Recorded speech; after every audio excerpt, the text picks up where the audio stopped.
Hello, everybody. Thank you for joining us today. We are the United Nations Young Professionals Queensland Division. This is our final session of our webinar series titled The Future We Want for this year, 2020. We are excited to bring to you an event that combines our appreciation for art, our desire to help promote local artists, and the Sustainable Development Goals. Bringing to you our pre-launch event today for our in-person exhibition in June next year. We would like to acknowledge that this event is being hosted on Turrbal and Yagara lands. We acknowledge the elders of the stolen land, past, present, and young emerging community leaders. And sovereignty was never ceded. To all our viewers, please feel free to comment the lands on which you are viewing from. We have an excellent panel of incredibly talented artists today. Thank you for joining us. I'll now pass on to our fantastic moderator, Indy, who is passionate about the connection between art and the Sustainable Development Goals. Over to you. So first up, let me do some housekeeping. Please note that this event is going to be recorded and you'll be able to view it later on our YouTube account. Now, we suggest donating to all the excellent local groups, supporting artists and local artists, sustainability and the SDGs however you can. So feel free as well to submit your questions for our artists via the chat function. There should be on the right-hand side of the screen a bit where you can type in your questions throughout the discussion today. And we're going to monitor these for our Q&A section following the open discussion. I'm Indy, or Indiana June, but you can call me Indy. I am a creative and an entrepreneur. And at the start of this year, I was invited to the Digital Life Design DLD conference in Munich and the World Economic Forum in Davos. Now, when I got there, I met CEOs who could recite the SDGs, the Sustainable Development Goals. I met futurists, scientists, politicians, activists, all together. And throughout this, I kept meeting poets and artists and creatives who had the vision to kind of share what they believed the future should be. And the most powerful thing for me about it was that it was the creatives that were really making us think. They were making us question the constructs that we live in. And it got me really excited. So I'm now a self-professed SDG nerd. And I'm very excited to be here today and combine two of my great loves, creativity and the SDGs. Boom. So this is going to be great. Since then, I've come back and I've been launching a whole lot of different sustainability initiatives. And this is just one of the many things I'm interested in. So if you're interested, follow me on the socials and I'd love to learn more about what you do. All right. So the first thing we have coming up today is Jonathan Shree, and he is the counsellor for the Gab Award. Now he has got a spoken word piece for us, which is pretty awesome. So we might cross over to that now and hear from Brisbane's first ever Green City Councillor, who again is representing the Gab Award. Let's hear it. Hi everyone, my name's Jonathan Sree. I'm a Green City Councillor here in so-called Brisbane.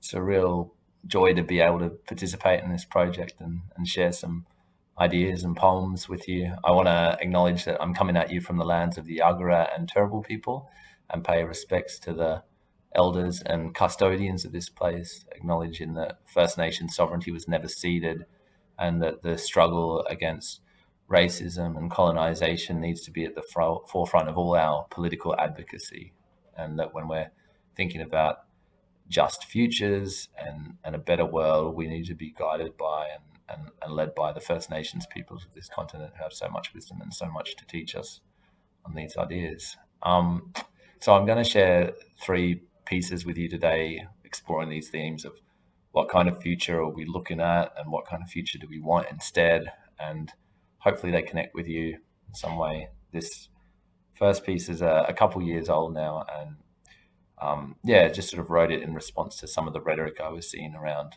coal mines and job creation and a complete failure to consider more utopian futures and possibilities around sustainable transitions and just transitions that actually addressed climate change, but also took care of the most vulnerable members of our society and our world. So it's called Arsonists, I think. We live in an age where the fear of labels like naive and idealistic has turned too many of us into glorified handmaidens of neoliberalism. We clip our own wings, stuffing the feathers into pillows, and choosing sleep over rebellion. What more is left to say about global warming? What more to say about the puppeteer politicians and CEO warlords who would choose numbers in a bank account over the safety and security of literally billions of people in oppressed countries? It turns out coal is a dangerously addictive substance. And they want to dig it up and sell it. Dig it up and burn it. Dig it up and turn it into profit. And we never seem to learn that you can't negotiate with those kinds of terrorists. That kind of power doesn't share its toys willingly. Boom-bust cycle. Workers are expendable. Cut you off and leave you hanging, just collateral. The pay is never quite enough to cover all the debts. Bosses come and go, but the bank never forgets. Farmland to wasteland. The mine is just a parasite. No one wants to bite the hand, but the feed doesn't taste right. First Nations owners barely even get a look in. Strip in native title. Now we see what's really cooking. All the company wants is profit and death. But I'm wasting my breath. There are already more than enough poems about coal mines and global warming, about trees going extinct, and what legacy will we leave our grandchildren? YouTube has an entire warehouse full of computer servers just to store all the poems and rap verses that super earnest environmentalists have written about coal mines, global warming, and how one day all the forests will be deserts. And you know what? I'm tired of despair. I want poems about utopia. Green cities, where the buses are free, the bike lanes are wide, the streets are leafy, and every rooftop is either solar panels or veggie gardens. That's not unrealistic. That's pragmatic. To crave a world where sustainability is the priority, where wealth is shared rather than hoarded, where the rivers run clean, where the soils are dark and loamy, and everyone has a secure home. We know a better world is possible. We glimpse it from the threshold between sleep and sunrise, and we are hungry for it, and we will fight for it. We're going to make so much noise that you can't ignore it, and we will win. Because they've got the dollars, but we've got the numbers. And now we're all waking up from our comas and slumbers. We're all standing tall because you've gone too far. You've been caught with your hand in the cookie jar, and this is the moment. This is the line in the sand when we all stand up to protect this land, because we got a vision for a brighter future. And if you don't listen, we're going to substitute you. This is the turning point. Now the dragon's awake. Now the fires are lit, because you made a mistake. No one wants the coal. The business model is all wrong. And if the trucks start to roll, you better bet we're locking on. There are thousands of us. Our supporters number millions. We're going to mobilize a whole army of civilians. And if you don't like it, you might as well resign, because there's no way we'll ever let you build that mine.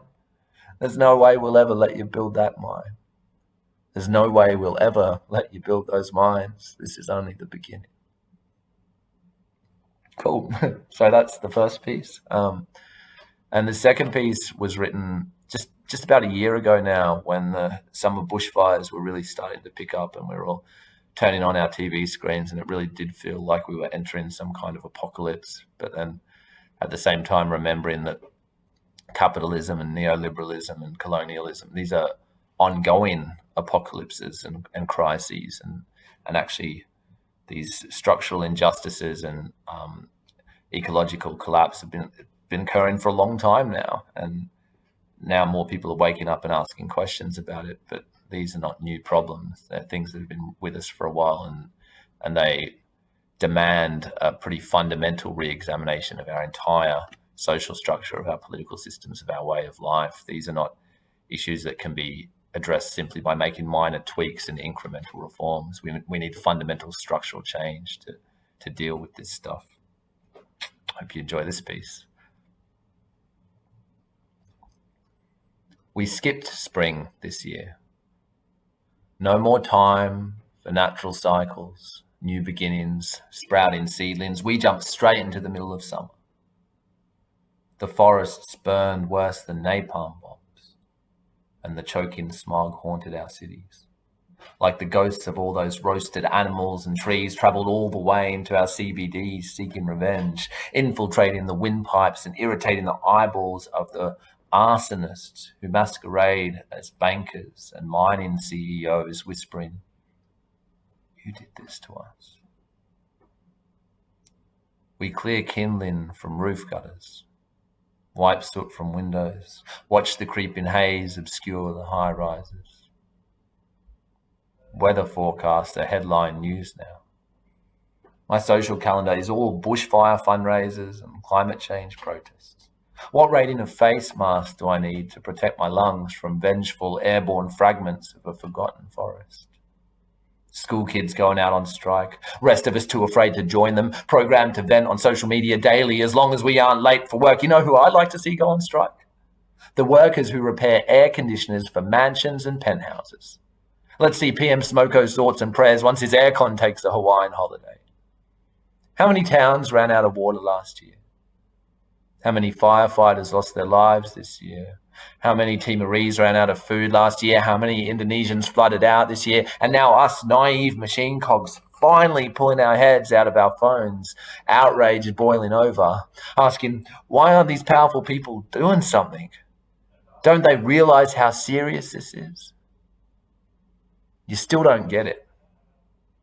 They make more money from disaster. Every bushfire and cyclone, their profits rise faster, suck the aquifer dry, then jack up the price of bottled water. Climate refugees? Better pay us to secure your borders. Insurance companies making profits out of misery. And Scotty from marketing's just a puppet for kleptocracy. All we got now is a charred blackened shadow of democracy. Public money pays for propaganda to brainwash us. See, whenever there's a crisis, they try to exploit it. Build the missiles and then sell them to both sides. Make a mess, and then get paid to clean it up. And meanwhile, this burnt, thirsty country is wondering where the wind will blow us next. For me, I'm finished grieving for lost futures. I'm in it for the ones that are still yet to germinate. We've been fighting for a while now. We'll fight a little longer. And when the smoke clears, we'll be ready to regenerate. Sweet. Feels really weird to be performing poetry just to my laptop. Haven't done this much before, but I hope you're enjoying it. So I'm a local Greens politician, and a lot of my time and energy is spent on kind of really like local urban issues, public transport, greening our streets, community gardens, all that kind of really hyper local stuff. And often it's interesting how you're always looking for these really quick wins. You're looking for something that will immediately change things for the better and, you know, please voters and all that sort of stuff. But I think it's important. Like I'm always trying to remind myself to think long term and recognize that these struggles for positive change, for social justice, for a better world are intergenerational struggles, and that people have been fighting for this stuff for a long, long time, and that we're slowly making gains. We're slowly having wins along the way. But sometimes when we tell ourselves that we can fix everything overnight and then we discover that we can't, that can be really demoralizing. And so seeing ourselves as part of broader lineages of struggle and advocacy, I think is really grounding and valuable, and helps guard against burnout and that sense that you're not doing enough or that there's not enough time. It's like we can only do so much, but if we're all thinking collectively and thinking long term, we realize that our impacts, our positive impacts and our negative impacts can linger and amplify for years to come. So that's what this poem's called. Poem's about. It's called Lifetimes from Now.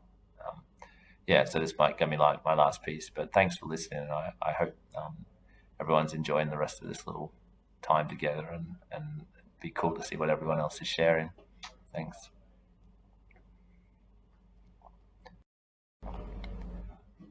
I'm seeking samples of the slowest tree species, whose seeds sleep dormant in the soil for decades before even sprouting. Trees that only grow a finger width each year and won't offer shade or bear fruit until my grandchildren's grandchildren are hunched over and wrinkled. I'm planting these seeds everywhere, from dusty, dry highways to forgotten factory ruins, as an act of utopian rebellion, because I'm audacious enough to believe that lifetimes from now, someone will still be around to enjoy them, and humanity won't have been reduced to a few self-centered scavengers with drab fashion sense and bad teeth. Because when I'm changing radio stations, flicking between news coverage of corrupt politicians and protest songs written by computer algorithms, I can hear faint frequencies of other futures through the static, between the official radio channels. Whispers of a world where homelessness has become a punchline because the idea that a fellow human being would ever be left alone out in the cold is laughable and impossible to conceive. A world where veggie gardens are afforded the same care and reverence as we give to bank accounts. Where the prisons have all been turned into art galleries and the flower meadows are reclaiming wastelands. I may not live to witness this. But at a time when entire libraries of literature can be transformed into waves of light and sent from one city to another in a couple of heartbeats, when single-sentence presidential tweets trigger military invasions, when politicians don't plan ahead beyond the next election and dystopianism has become cliché, thinking intergenerationally across centuries becomes the most radical form of political resistance. We smuggle hope, hidden within the linings in the backs of picture frames and in tightly sealed jars with faded labels, bequeathing it to our descendants in secret. See, I don't believe the future is dead yet. There's a lot of good books that I still haven't read yet.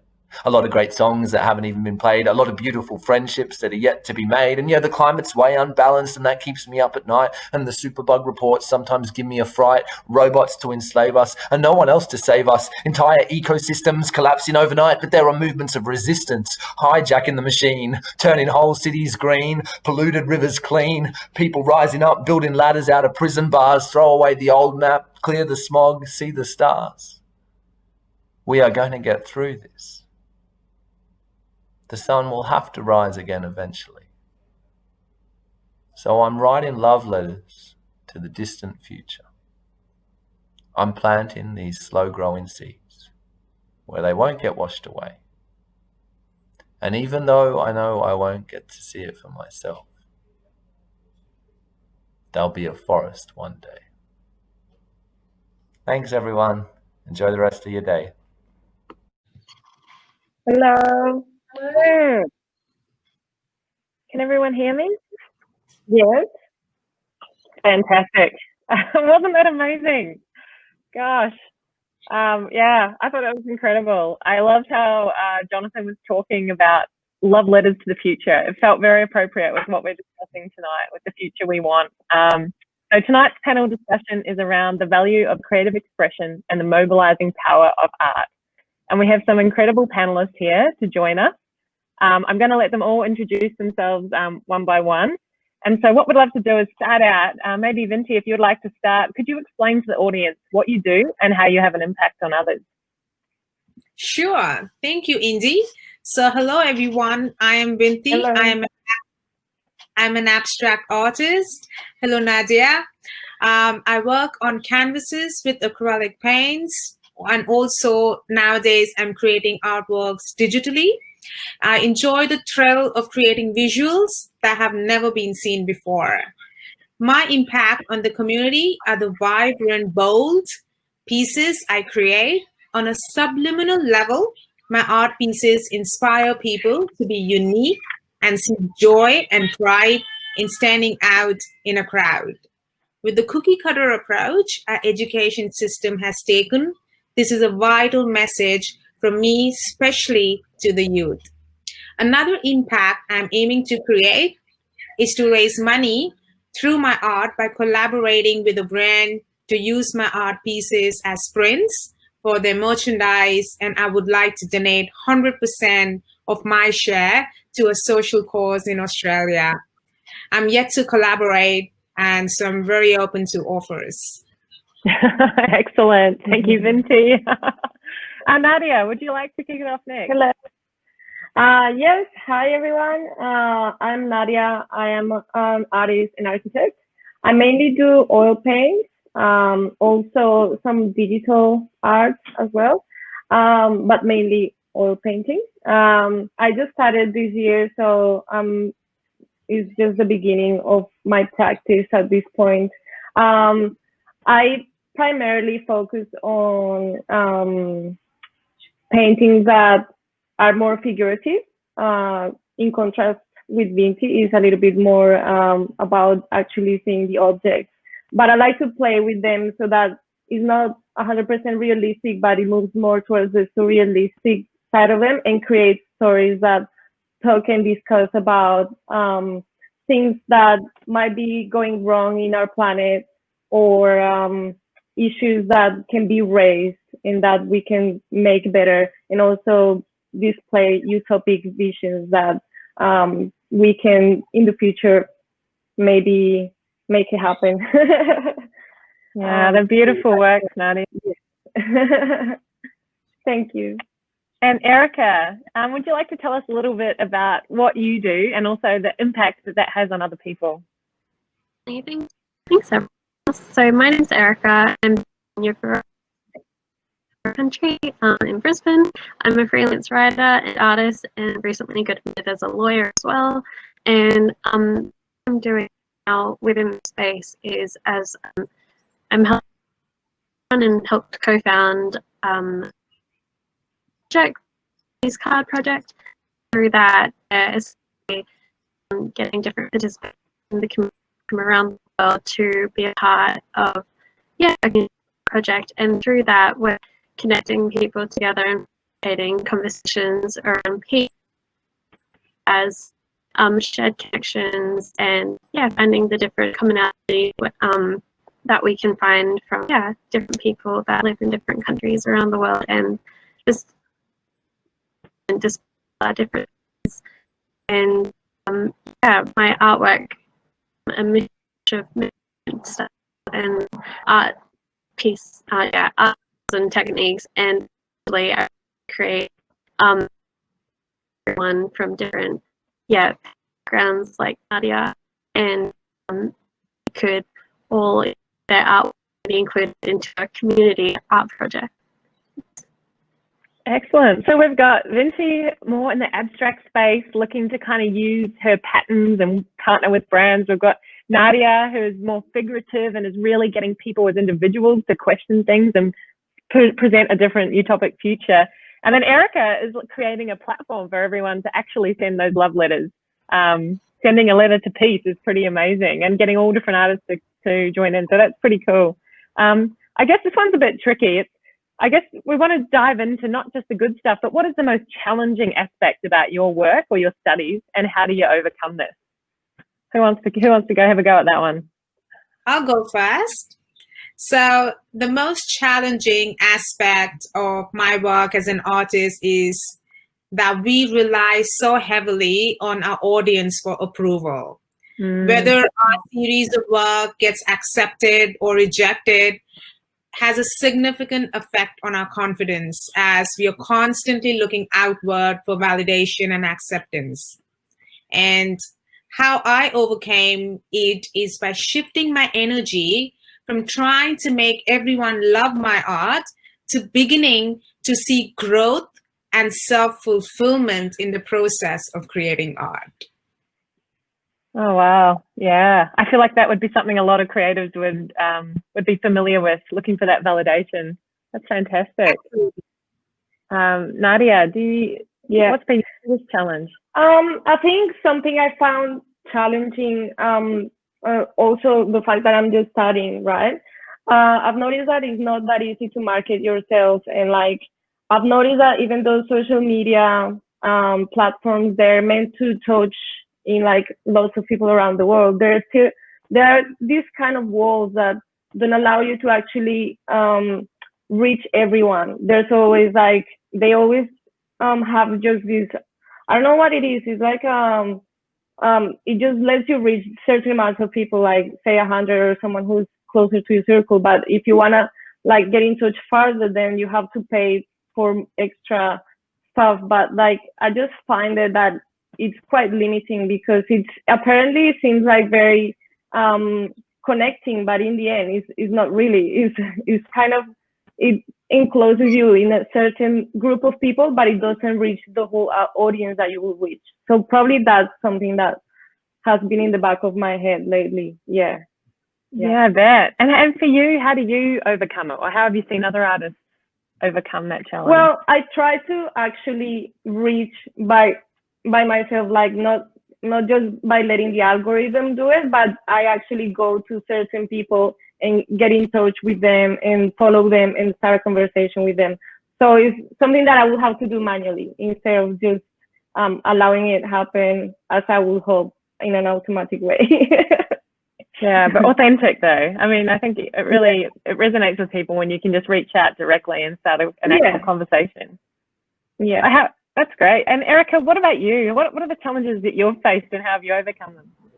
The challenges, although they're similar to Vinti and Nadia's, it's kind of in more of an organizational way, because I'm kind of managing different artists to come and connect with the project and write postcards to piece and create their artwork on the back. And with that, I find that burnout is a big one to be aware of and just manage, because I guess it stems because we're also passionate about all the different areas that we're involved in and we want to give ourselves to, that we just need to keep an eye on our health and well-being. Yeah, just keep a check on how we apply ourselves, so it's not just the short term, we're playing it for the long game. Yeah, fantastic. And what are some of the things you do to kind of keep a check on that? Like, how do you look after your health and well-being? Great question. So I find that trying to aim for a balance is the way for me to kind of get through and be happy and healthy and juggle all the things that I want to achieve in life. And find that making sure, as much as I love my work, that I take time away from my work. And because sometimes, although my project is art-based, it means, like Nadia was saying, the marketing and the comms of making sure everyone knows about the project is doing the art itself, but then taking a step back from that and spending time with friends and family and doing things like journaling and meditation and practicing gratitude. I find that having like a well-rounded kind of existence is the optimal way to do it. Yeah, I guess just listening to you all, hearing that challenge of looking for that outside approval, whether that be on social media or in person, is the challenge for all artists. But at this time, that following becomes so important, doesn't it? Because that's how so many people are connecting. I think you both had all had some great ideas around how to go through that and how to move over those obstacles. I guess it'd be really interesting to understand your thinking behind the digital collaboration towards this event. And also, what does it mean to you? So my main intention behind collaborating with United Nations Association of Australia was the theme of Sustainable Development Goals and art. So as much as I'm passionate about art, I'm passionate about sustainability. I very clearly understand that as inhabitants of this planet, we need to create of the planet.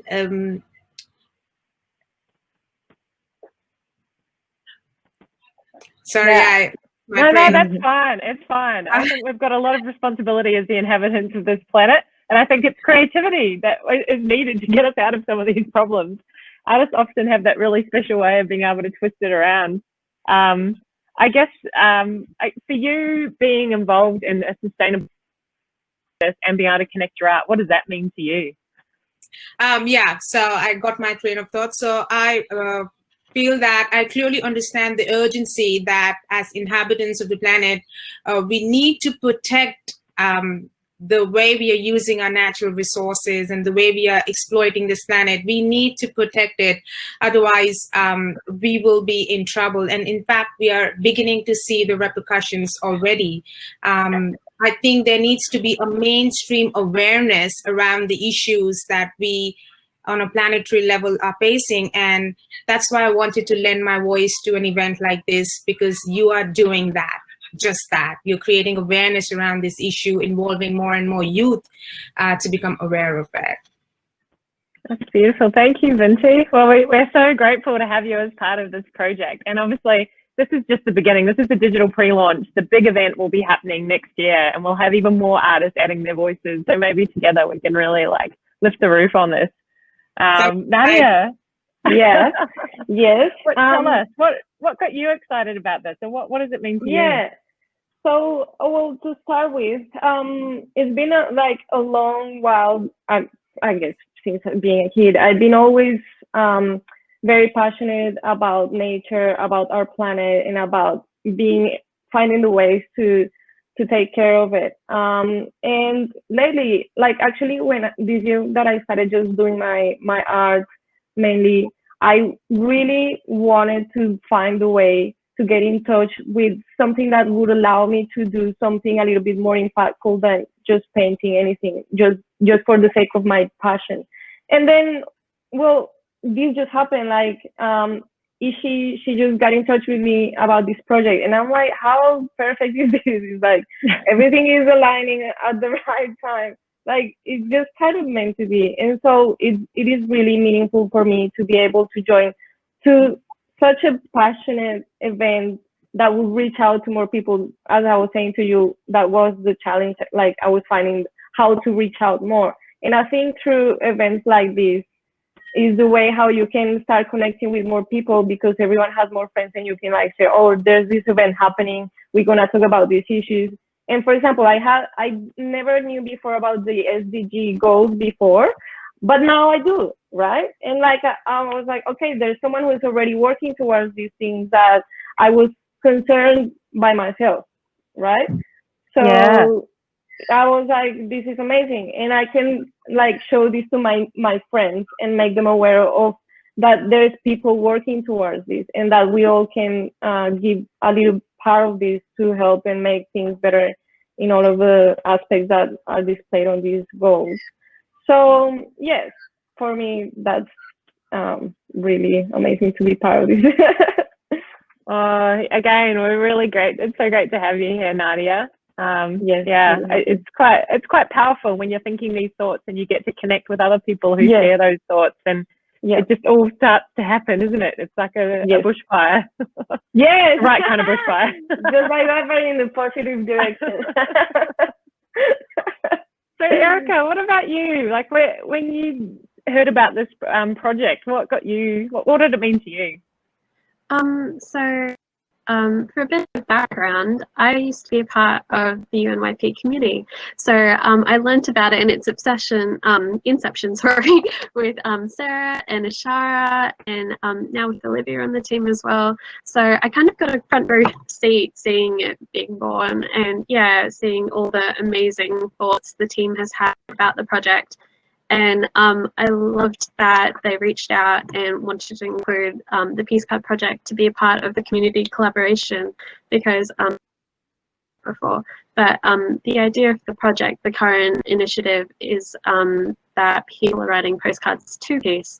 So it's kind of imagining the future we want to see, which is perfect with the theme of the future we want. And the reason why I was inspired to kind of get and running was because at the start of the year I attended an international peace summit for community leaders in Bangkok at the United Nations headquarters there, and they really emphasized doing small local kind of changes and initiatives within our areas to create broader ripples, because you just don't know who you inspire with the little acts that you do within your community. I guess it's kind of around the think local, act global.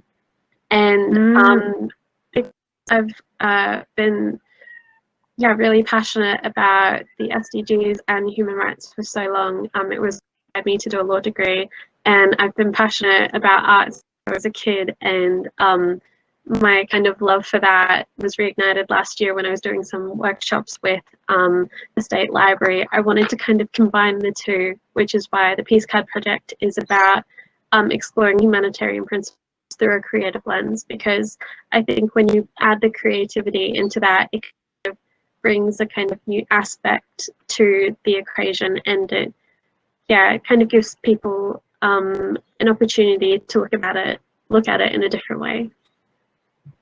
Yeah, well, that leads perfectly on to the next question, because I see behind you on your wall there, Erica, you've got some little coloured boxes. So the next question was, have you heard of the Sustainable Development Goals? So clearly you have. So we might stick with you on this question.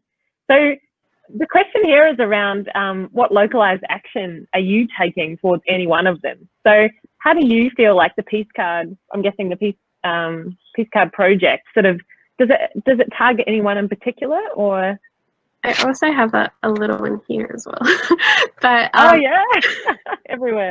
I feel like because of the name having peace in the title, SDG 16, which is peace, justice, and strong institutions, a key one that it links up with. But to be quite honest, all of the SDGs are interconnected, and by working on all of them collectively, we help to address each of the current issues that we face in society today.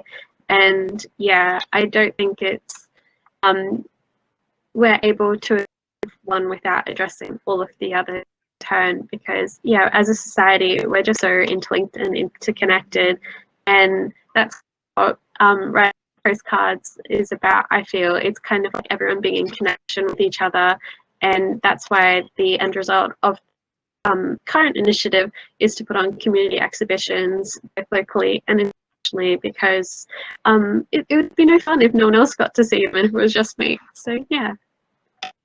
Yeah, for sure. Well, hopefully we can get them out to an even bigger audience next year once the exhibition goes live.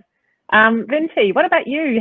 You're obviously very passionate about sustainability. Were you very familiar with the SDGs before coming into this event? 100%. I am very well aware of SDGs, and I remember watching this documentary called Our Planet, and I remember feeling so disturbed, so angry, so confused with how educated people are making decisions that are ruining the planet that sustains life on it. I mean, it's unbelievable to me. As for me taking decisions, taking action, yeah, I made a couple of changes in my life after watching that documentary and another documentary that I'll talk about. So I turned vegan to begin with, like 100% cold turkey overnight. Forget about cravings or taste buds. I can't. Really? That's impressive. Absolutely. we might need your tips on that as well. I'm sure there's other people that would like that kind of resolve. Absolutely. I'm very radical. Once something hits me hard, it just, boom, it's changed. And then I don't accept plastic or paper bags. I carry my own bags when I go shopping. I turned a minimalist after watching the documentary Minimalism on Netflix, life-changing documentary. I donated 80% of my belongings, and I had tons of it, tons. And now I have learned to live with less, and I have never been more happy. Gee, wow, that's absolute amazing advice, and just living it at that local level. I guess, like what Erica was saying earlier, you just don't know the impact that you making these changes to can have on the people around you. So yeah, well done to you. Nadia, I know that SDGs were new to you before coming into the exhibition. What was it about that made you excited, or what does it mean to you? Well, so I did not know that there was a plan that was written like that. So yeah, I didn't know that, and so I got to know this through this project. And yeah, well, I think I already said a little bit like what it means to me as like the level how I have been thinking about this like my whole life. But also the way I'm taking actions, I guess. Also, I'm a fairly frugal person. The way I live my life. Always concerned about the plastic management of things, because plastic is so into our lives. So just trying to make little steps to see how I can get away from that, and also or manage them, in a better way. With all the recycling options that are here, or at least in this area, in Nusa area where I live, there are some good like places where you can recycle things, and I think the process is quite well organized, different to like large cities where I have lived before, which is really good. And yes, well, I'm not a vegan. I struggle with that. I have tried, but I find that in a way, the way I'm trying to help in that part of the way, because I realize is not exactly, in my view, is not exactly the fact of eating meat or not.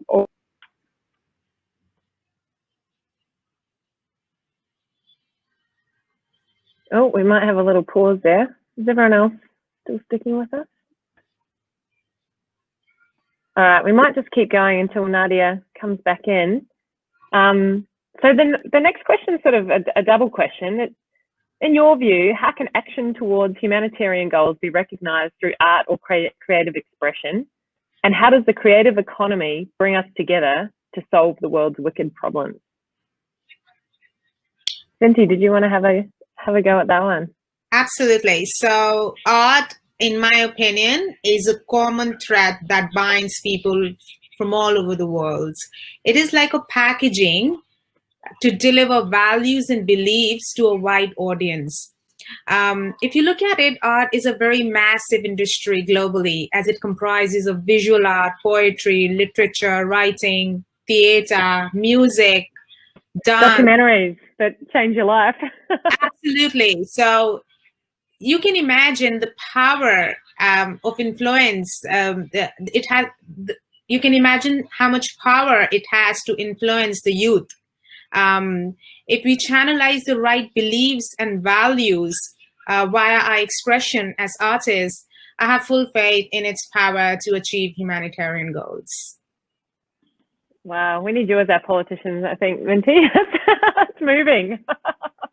It's true though, right? If we can get those core values and beliefs in place, and we can express it in a way that's creative and makes people think. Yeah, incredible. Now, Erica, what do you think? I completely agree with Vinti. I think art can act as a bridge that can connect people from different places, different walks of life together, and people like radically different beliefs. When you can recognize your own common humanity in other people and see how similar you are at like a core human level, you're able not to just look at labels and just disregard people off the bat, because like each individual person has, like so much unique potential and so much good to offer the world. And I think that through art we can really see what the good in humanity and the world and what we can achieve. I think through art we can reimagine, like Jonna was saying, a better future, and sometimes we need to use that creativity and imagination to find a new path when current ones available to us don't look too great. Yeah, it takes some lateral thinking to kind of get you to that new place. Yeah, definitely. I like the idea of the bridge. It's really powerful. And also, I guess that commonality across cultures and language and time and age. I watched my 3-year-old this morning. He was just tracing the outside of his hand with a pen. And you just imagine that has happened through time, through countries, through everywhere. You know, these simple acts kind of connect us all. So, yeah. Thank you, Erica. Now, Nadia, I can see. Can you hear me? I'm not sure. Yes, we can hear you. Awesome. we just asked the question, how can action towards humanitarian goals be recognised through art or creative expression? And how does the creative economy bring us together to solve the world's problems? From my perspective, because I'm more in the visual arts part of the thing, I feel that this is a very powerful tool because, it's like a different kind of language that can connect all the different people from different cultures. And so because it connects an emotional level, that's why I think the messages we send can resonate with people at another level that can actually make them think like, oh my gosh, yes, I think I can feel this, right? That's the way I think that art or all the like creative arts can like get through to other people, because it touches another level of consciousness other than just the language. Yeah, absolutely. Yeah, some common themes there. Gosh. Now, Vinti, open dialogue is an important part of change for good. Now, when you wake up in the morning, what do you wish that people talked about more or took more action on? Like, what are the things that you think we could do to mobilize the community towards having these conversations through art? So you're talking about what I wish people did or spoke about more? Is that the question? Yes. And then how do we kind of mobilize community towards having more of these conversations through the art that we create? Great. So I wish people spoke and took action on all the toxic chemicals that are being dumped on our soil, in our water bodies, in the air. And we as a humanity are okay with it. How we as a humanity have accepted compromised quality of natural resources than what our great grandparents accessed on this planet. I mean, that is something I feel is urgently needed to be addressed. And people need to take action and talk about this issue. And I 100% believe that art holds the power to influence communities. Have you noticed how fast our fashion sense changes and how suddenly we start liking white sneakers, whereas 3 years ago we wouldn't have thought of wearing white sneakers with There's a lot of white sneakers, yes. And you know how fads come and go. So how we look up to artists like musicians and actors and writers and other creatives. Artists, I believe, through their craft, can be role models for the change that we want to see in the world. Yeah, absolutely. White sneaker wearing role models that can change start the conversations about the toxic chemicals. Have you done anything in your art, Vinti, that has kind of addressed any of those kind of issues? So far, I haven't touched SDGs in my art, but in future, I have plans of doing that. Yeah, well, I think you've got some great topics to start playing with, because I think even when you know the title of an artwork with abstract, you want to understand more and you start to create that story for yourself. So there's huge opportunities. What about you, Erica? Like, for you, what do you wish more people talked about or took action on? And also, how do we get the community taking action on these ideas through art? I think we get the community more involved through our art. I think art gives us a voice to share our opinions and views, and art can inspire other people to also realize their own voice within those mediums and to share that with the community. And what I'd really like to see is more engagement with our political landscape, like in our participation as citizens and our engagement as citizens, because when we understand the structures legally and politically that exist in our communities, we have a better understanding of how to affect change structurally and just more broadly, because when we understand how those systems work and how our policies can be created and reformed, we can create like a society that kind of is able to account for, regardless of whether the majority or minority groups.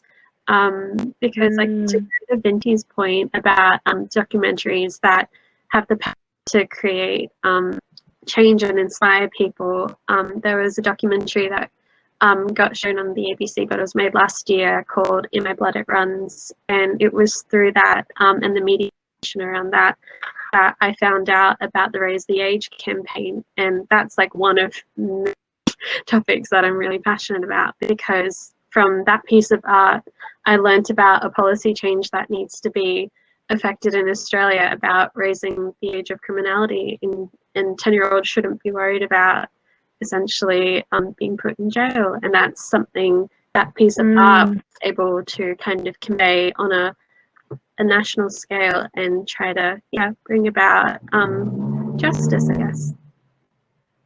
Yeah, wow, that's pretty powerful when you see art like that. And there's so much of it happening, I guess. It's just trying to bring it to the surface and also to find the things that you're passionate about. I always like the SDGs. I mean, they're so colourful and beautiful to look at, but you can kind of find the things that you are most interested in or most passionate about. You don't have to fix them all at once. And I like it when you can get really specific about art. So Raise the Age as being one example. Nadia, for you, for that question, let me read it one more time. So, open dialogue is an important part of change for good. What do you wish more people talked about or took action on? And do you think we could mobilise community towards these conversations through art? Yeah, there is a topic that I think is very important. Maybe it kind of it's a little bit far from what's written on the SDGs, but it's about mental health. Because I believe that when a person is not in a good sense of health themselves, they're not able to participate actively to make these changes on Earth. So I think it's something that should be addressed before. And like the thing is that not everyone thinks that mental health is like something really huge and bad that happens to someone who has some like big issue inside, but this can happen to everyone. And there's this, like, everyone lives with minor issues that don't allow you to like move forward and help in a society in a way that you can actually provide and give from yourself to make things better, because you first have to heal yourself and be strong and be in a position where you can actually help others and the planet. So that's why I think is like a powerful topic that should be addressed. Yes. Yeah. And have you addressed any of these sorts of topics in any of your art or any of your creative work? Yes, I have. Actually, at the start of this year, I was I was creating this character that I started doing a series where it's like a character that is blind and has got, his ears are like, well, he has no ears, and it means that he's kind of blinded because they can't see what's happening. And then I try to portray how, for example, when you live this life of consumerism, you just don't realize how this really gets into your life, and you're suffering inside and think that you have to achieve this level or be at certain level and have all these brands, all dress up with these brands to be someone, when this actually is not really of value. It just will make you suffer, because sometimes you can't achieve to get to that place, and you're feeling a void that will not really be filled in the end, because this is just empty stuff. So I started that series, yes, and I'm hoping to continue like talking about all these other different issues that people can have in their lives. Yes. That seems like it would definitely spark some good conversations and thoughts in people. Yeah. Great. So we're getting towards the end of the questions now. So the next one is simple, but probably the biggest one is, what is the future that you want to see? So when you close your eyes and you picture the future, what does it look like to you, Vinti? For me, I want to see a future where there is more consciousness, where people's choices are reflective of what's good for the planet, where we move away from the mindset of what's good for me to what's good for humanity globally. That's the future I want to see. Yeah, that's a beautiful future. Yeah. How about you, Erica? I'd like to see a future where all of these SDGs are achieved. That would be great. I know it's the agenda for 2030, but yeah, we'd like to see all of that achieved. And I guess it goes to the heart of what the current initiative that I'm doing, Cards to Peace, is about. We ask the question to everyone who writes in a postcard, what does peace look like to you? And what I found when I went to the conference and in the people who's already submitted postcards is that peace, or what we want to see in our future, is different things to me, a peaceful future would be excellent. That would be great. No wars, being able to negotiate things calmly without violence around the world. That would be excellent. For climate change to be taken seriously, and for our environment to be protected, for people to be safe, for poverty to not exist, for people not to be hungry, to have a COVID that everyone can get. There's so many things going on. The list is growing, but you get to make the future, right? I asked you just to kind of picture the world that you want. Yeah, wow. All these things. I'd like to live there, I think. What about you guys?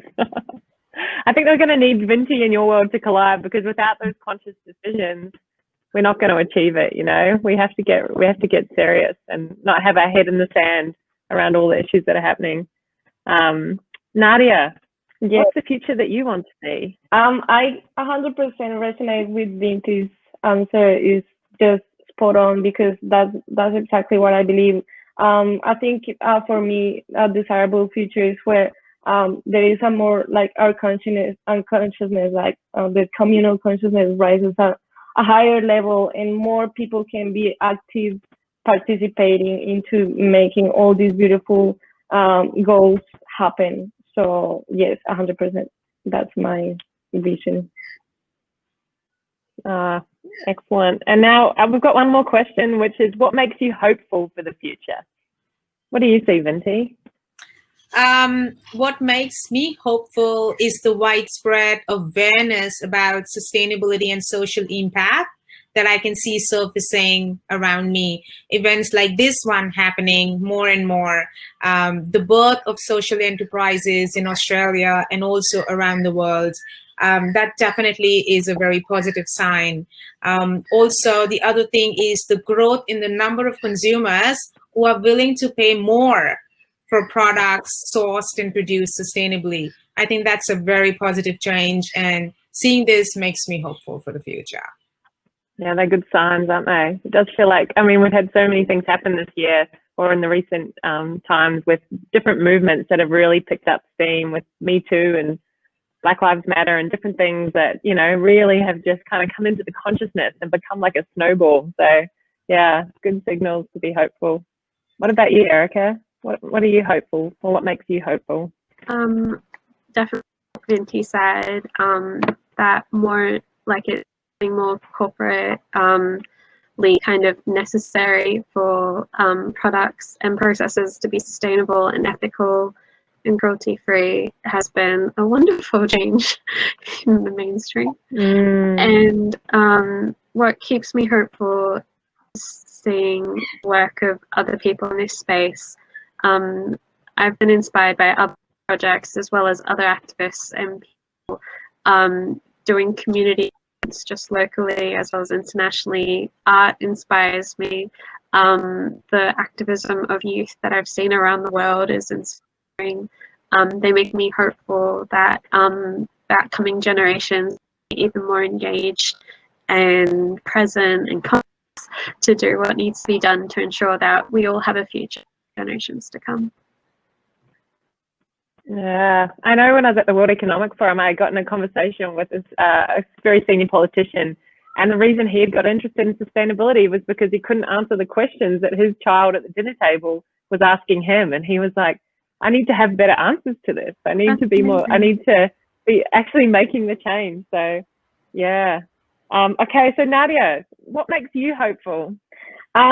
It makes me hopeful, as you said, in the that there's already many things happening. So we can see that there's already been like a start to these movements in all these different areas. So that makes me hopeful. And also the fact that we humans will have a capability to love. So I think we all can do this. And yes, I'm very hopeful in that. I love that. Nadia says we can do it, everyone. Yes. I believe. I think you have to be a bit optimistic. We have so much ability, and we have so much amazing technology and so many things available to us now. Like, the answers are there, the solutions are there. We just have to get creative about how we put them into practice. So art feels like an incredible way to kind of lead the way, be the lighthouse or lead the way. So now we've come to the end of our question period, and we're right on time. So good work, everybody. I guess we'd just love to go to the question, ask some questions from the audience. So let's have a look. So we've got a question here. Now, anyone who feels like they want to jump in and answer it, just please do. How do you manage to find and also keep motivation to be creative and to make art? I can go. I find taking breaks to be so important. It kind of leads back to what I was saying before about burnout. When I'm rest, reset, all of the ideas and inspiration that I did not ask for kind of bombarding me. And I find that, yeah, when I take breaks, when I take the time to look after myself, I put myself in the best space to be the most effective artist and, yeah, I guess human that I can be. Yeah, that sounds, yeah, I think often it's one of the things we forget to do. We think the more we do, the harder we try, the more it will happen. But actually taking that break, that step back, that reflection point. What about you, Vinti? Did you have any thoughts on that one? Yes. So, how do I manage my motivation? Well, I think sorry. Oh, sorry, just agree. Yeah. Carry on. For me, it's like an urge. I feel the desire to express myself. This is how I de-stress at the end of the day. This is what I need. It's like my medicine. I need to do that. Like, different people have different expressions. Some dance, some play instruments, some sing. For me, it's creating visual art. And it's funny because all this while I thought I am creating art, but in reality, art was creating me. The dedication I put into the craft molded me into the person I've become. So it's fascinating, the relationship. It's beautiful, Vincent. Wow, that's brilliant. I was creating art, but art was creating me. Because I know we mentioned earlier when we were talking, you studied with a very renowned artist for a period of time. Yes. How was that? I know that wasn't one of the questions in the chat box, but it'd be really interesting to share a little bit with the audience about your experience there. Sure. So I trained for 5 years under an artist, a renowned Indian artist. He was nationally very popular, and it's amazing to be in that space. There was a period of time when I used to be locked in my studio for hours. I used to forget it's lunch hour, tea hour, dinner hour. I used to get a call from my mom screaming at the other end, "This is time for food." I mean, that's what it did to me. I went into a trance. There was a very big period of time I didn't consume news of any sort. I had no idea whatsoever what's happening in the world. All I cared about is connecting with myself and putting myself out on canvas through paints, and it's almost magical. I can't even express. I mean, now I understand why people want to take drugs to experience that ecstasy. For me, art did that. So art is your drug. That's brilliant. If this is for young audience, but yeah, this is art did that for me. And yeah, so learning under that artist was magical because he was a professional artist. So he spoke artist, he ate artist, he slept artist, he drank artist. So that's what he onboarded into me. And I think that experience was magical. Jay, I want to experience that. Do you find the news now inspires your art, and that like a huge wave of artists now are kind of responding to what they see in the media and how the world is, and that's creating like this movement? Yeah, actually you do see a lot of that happening now. So it's hard what's too much news and what's not enough. I quite like the idea of being in a cone for a while and just letting the art come out through the canvas. But yeah, to address a lot of these issues, we have to sort of see the terror, the sadness, the thing that like makes us react. Yeah. And then, yeah, absolutely. So we've got quite a few more questions here coming through. It'd be great to hear about, are there any artists that really inspire you? Like who is the artist for you, Nadia, that really inspires you with your art? Well, there is an artist, he's a Spanish artist on Instagram. His name is Dulk, D-U-L-K.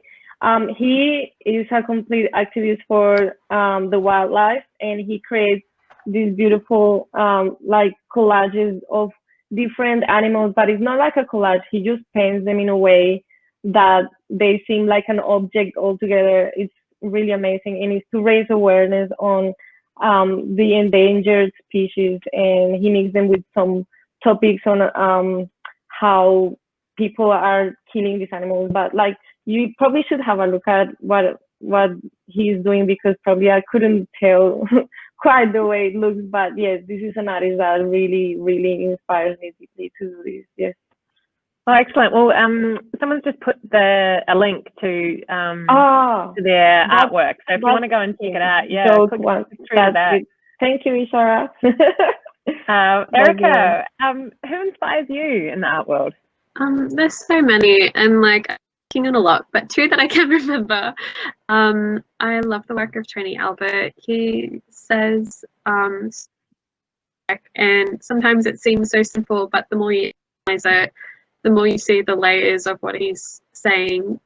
Some of his work is done a lot via typography, but it's made up out of like different objects or found objects or different words inside his words. And yeah, I love his work. And another artist that I found by the ABC network is Ando. I love watching his TV series, A Brush with Fame. Yeah. And it blows my mind how he create these amazing large portraits of people while talking to them and having very intelligent conversations. Yeah, he's incredible. Yeah, Vinti, is there any artists that really inspire you?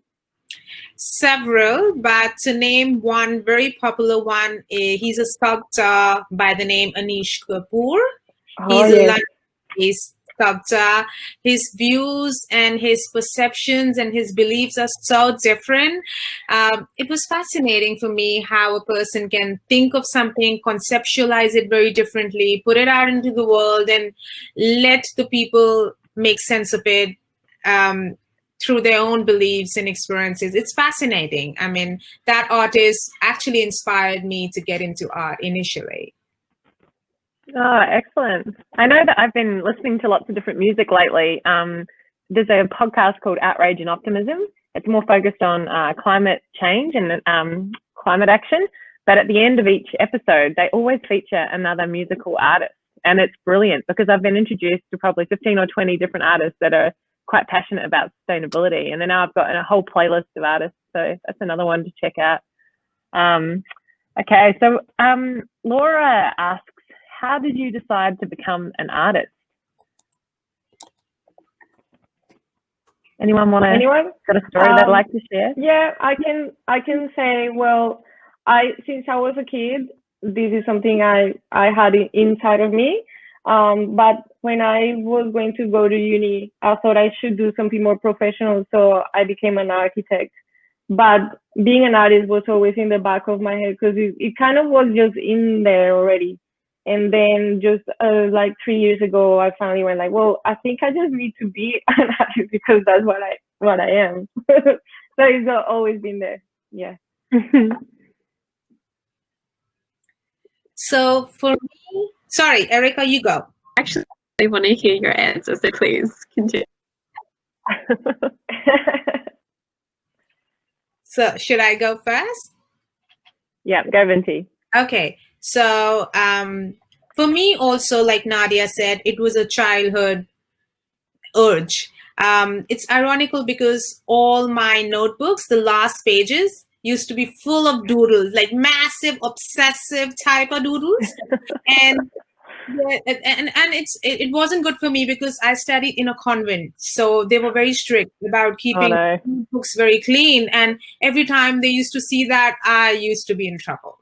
And I used to be so strong that getting into trouble was not troubling enough, but not doing it was probably more troubling for me. So I still used to do it and still used to get in trouble. So that when I grew up, I realized I'm obsessive, man. I mean, I'm like, you give me a pen and you put a paper in front of me, just make sure it's not an important document because it will be full of doodles.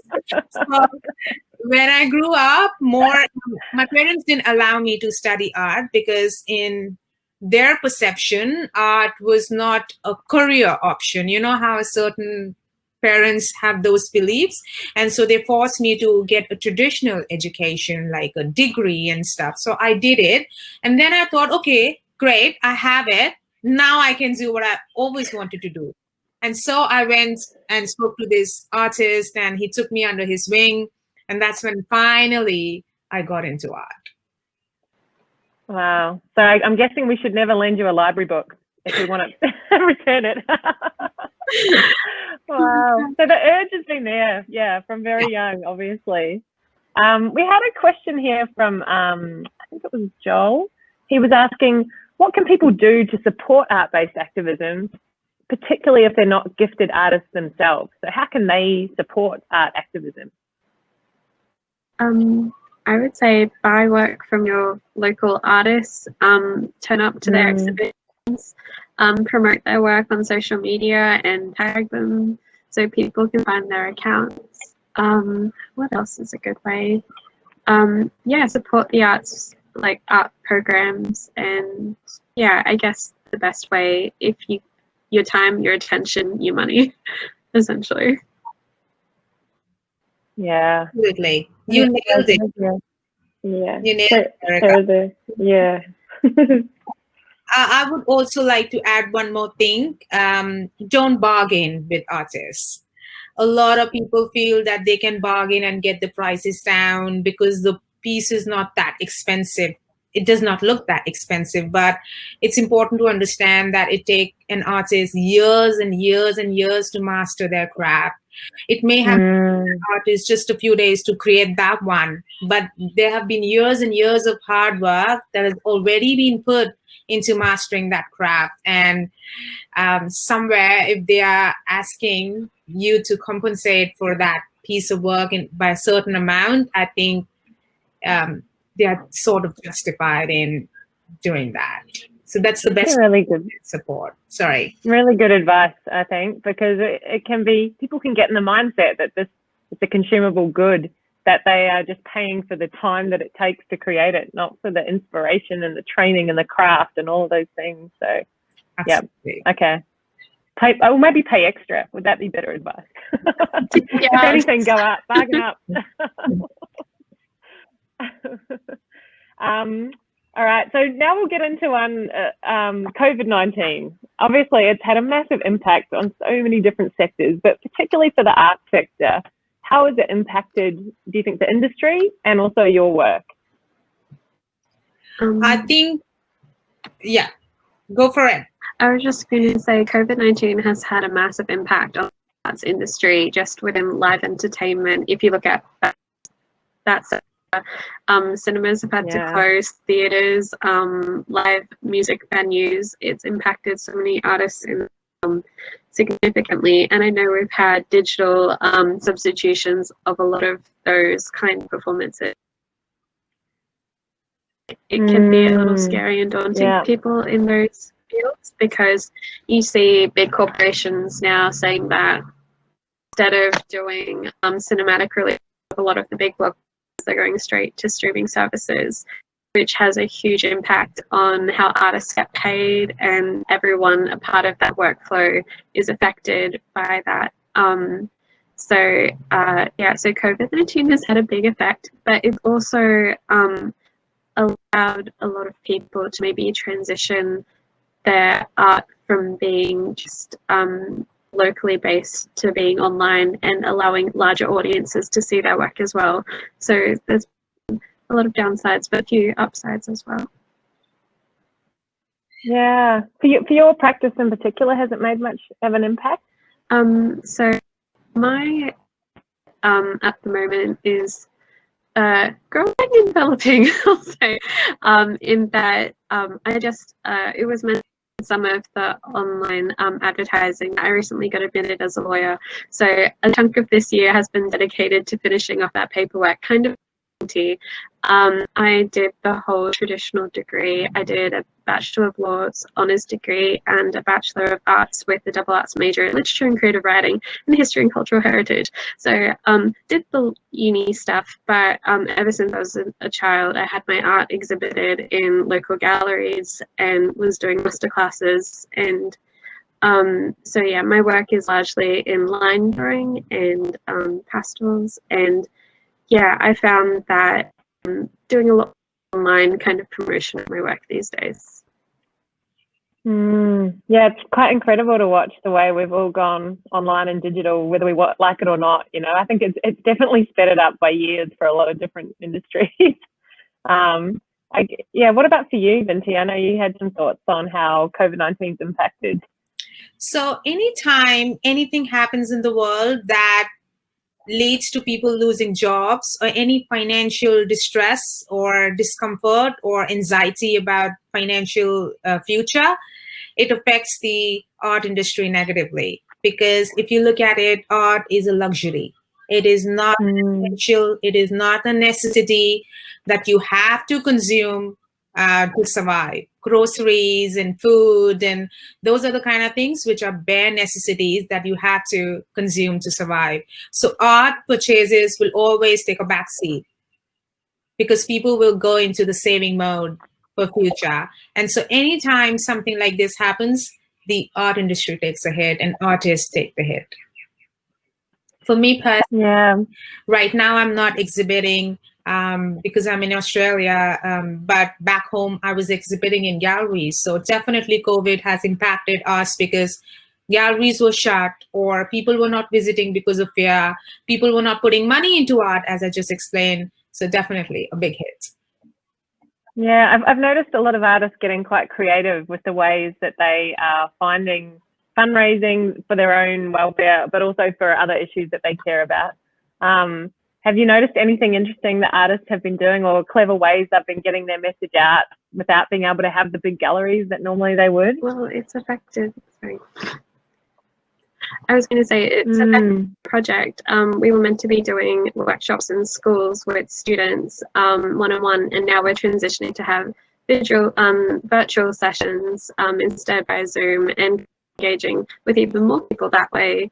So although it's kind of prevented us from doing a lot of things because we were meant to begin in March of this year, and that was a week before lockdown, so kind of chilled a few things. It's also provided us with potentially even more opportunities and engaging with a broader audience. Yeah, that broader audience is quite impressive. I know a friend of mine was running an event getting girls into STEM, science, technology, engineering and maths. And she used to run these classes with 30 or 40 people, and they had to move to online, and their first one attracted 800 girls in this like kind of 10 to 12-year-old kind of age group, and regional people, so I guess that inclusivity that the digital platform gives us is quite interesting, but how to turn that into a career or a way to fund it. Like Nadia, for you, I know you were explaining a little bit beforehand that you've taken this year off to really focus on your art, which is timed maybe quite well for you with COVID. Yes. Yeah.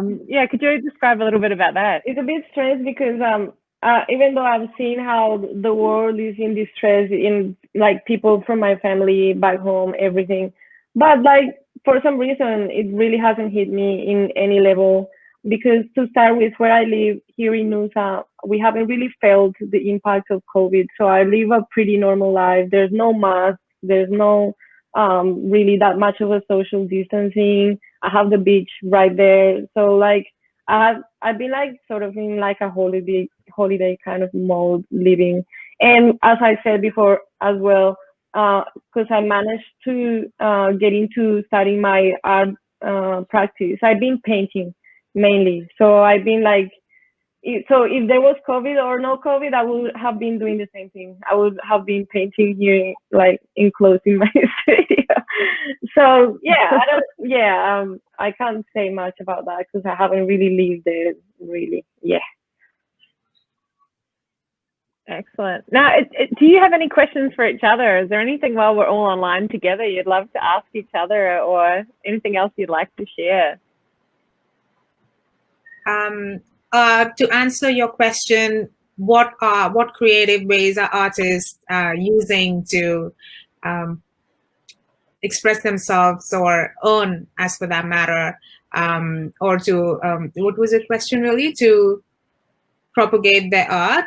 So what I have noticed is the collaboration with brands and merchandise manufacturers, how artists are putting their own spin on items, like their own artworks as prints on garments or on merchandise, creating a limited edition collection sort of thing. So that keeps the merchandise funky by giving them ideas on how they can bring out more designs into the market, and also gives an artist a way to earn money by kind of putting their art on items that people are still willing to buy because they are of use to them. Like art, as I said, art could become a luxury purchase. It could take a backseat, but other items like a dress probably will be purchased because there's an event in the family or there is an occasion they have to go to and stuff like that. So I think collaborating with brands and merchandise manufacturers is one way artists are kind of catering to their need for survival. Yeah, absolutely. Or seeing music artists collaborating with visual artists. I think collaboration is a great way to kind of extend your audience. Like we talked a bit about at the start around the challenges of building that audience. But if you can have collaboration with brands, I mean, you get all of these new eyeballs, you know, and taking in your art. And if you can make those partnerships with people that you're like-minded and you have similar beliefs and values, it can really can launch, I guess, to new areas and get your art seen by more people. Absolutely. And like I realized. Great. Well, that's kind of. Oh, sorry.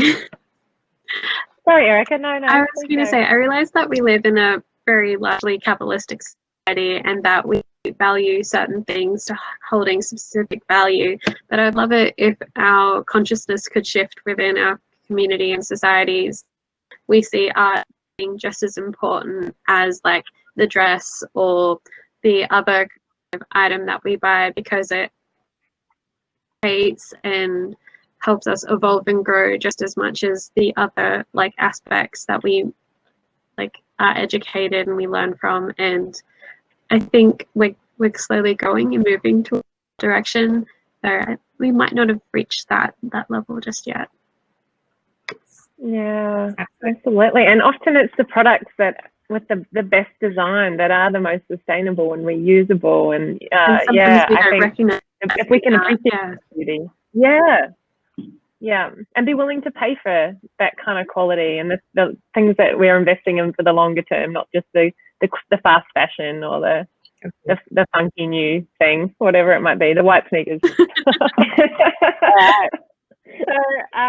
thank you very much. That's been a fantastic discussion. I've really enjoyed hearing all of your stories and perspectives, and just to have such a range of experiences, but also just even the mediums you work in, the way that you communicate. It's just, yeah, I feel like it's been a really enjoyable time, and I hope you've enjoyed it too. Yeah, very much. Thank you. I'd just love to thank you all for just taking the time and for being part of this incredible movement exhibition. It's going to be really exciting. And I guess I'd just like to thank all of our organisers, our presenters, our panellists, our partners, and all of the attendees for jumping online today. And anyone who watches this before the main event next year, we're going to be recording this, so there'll be an option to kind of catch up and see what's going to be happening. So now we encourage you all to visit the Expo Room. So this is where it gets pretty cool. 3 Expo Rooms, sorry. So that's going to feature the current work of our artists here and previous works of school children for our United Nations AAQ exhibition. Now, we have a unique exhibition program coming up in June 2021. There are a number of ways to get involved. So we've got expressions of interest for artists are now open, and they will be until we run the exhibition in June next year. There's also Erica's Peace Card project, which I personally am going to have a go at. I've already got some ideas, and you might get a lot from me. And I'm going to get all my kids involved. I just think it's such a cool idea. Send them all my way. So excited for it. So the Peace Card project is pretty awesome, and I've been checking out the Instagram. It's got really clear instructions of how to get involved. It's actually really easy to do it. So I think, like, if you're thinking about it, you're watching this, and you've got something you'd like to tell Peace and a message and a visual, I think, yeah, go for it. It's really cool. Schools are also encouraged to get involved and reach out. We also ask, I guess, attendees just to self-reflect. Take a moment to think about, what does the future mean to you? How can you start conversations in your everyday life to make the change that we know we need to achieve these huge but very important goals? I guess have a look at some of the local groups in your area. Think about that localized. We talked today a lot about local action. Like, what are the things you can do yourself in your community and look for groups that already exist that support the Sustainable Development Goals, what they're doing, how you can get involved. For example, we will be partnering next year with the Design Conference in Brisbane. There's so many great initiatives. There's apps, there's all sorts of things you can download now that will give you ideas of all the projects that are happening. So don't let this conversation be the end of it. Jump in, explore, get curious, and find the things that matter to you. All right, so that's kind of the end of my wrap up. So now we move to the Expo Room. I'll switch over to Sarah. All right, switch seats or? Okay, excellent. We got the hang of it. Fantastic. So thank you all so much. Thank you to our incredibly inspiring artist and moderator, Indy, for taking time out of your busy schedules.